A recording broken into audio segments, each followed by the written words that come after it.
All right, your time now is 6:44 this morning. Early reports are suggesting that U.S. airstrikes on Iran's major nuclear sites were not as effective as President Trump claims. This is some of the aftermath you see behind us in Israel. Dan Kennedy is following this for us this morning. So, Dan, let's talk about it. Did the strikes actually set Iran's nuclear program back at all? Well, that's a big question this morning. And apparently the strikes only set Iran's nuclear program back by 3 to 6 months. That's according to 3 people with knowledge of the initial assessment. The White House, though, disputing that initial assessment, in fact, calling it flat out wrong. This morning, there are questions over what Iran may have moved from its nuclear sites before the U.S. strikes. The initial assessment would appear to contradict what we've heard from the president and the Israeli prime minister, claiming that Iran's nuclear capabilities were obliterated by the U.S. attack. And within the last hour, we just heard from President Trump at the NATO summit in the Netherlands addressing the situation with Iran.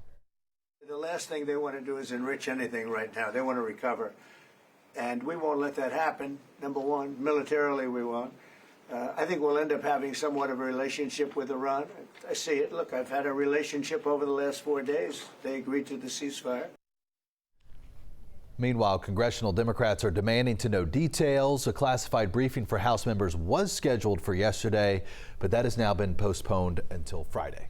All right, Dan, so let's talk about the ceasefire. Yesterday morning, we were talking about, we don't know, a little bit of back and forth. Is it holding right now? Yeah, 24 hours with no strikes between either country. Quite a contrast from this time yesterday, although it is interesting to note that 2 U.S. officials tell NBC News that Israel is running low on some key weapons. All right. You've been following this for days now. We know you'll keep doing it. Dan Kennedy, thanks so much.